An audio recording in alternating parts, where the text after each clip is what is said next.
Napakatahimik po ng lugar. Bibihira lamang po na may dumaan ng mga tao dito. Subalit po dyan sa unahan ay may nakita po kaming dalawang bata na magkapatid. Hinahanap po ang kanilang ina. Ang isa po sa kanila ay umiiyak dahil po hindi mahanap ang kanilang ina. So sinubukan po namin hanapin ang magulang ng dalawang Miyata bata, kayo subalit matakot. po ay bigo po kaming mahanap. Maguli na ka mo, natakot. Natakot si Liam. Sarin. Paring ka mo. Ay, si mama. Saan si mama mo? Saan? Mm. Anong ginagawa? Takot ba siya ni pala ito? Saan si mama mo, boy? Ito. Anong mama mo?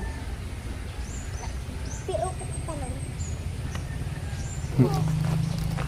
Anak ko ito.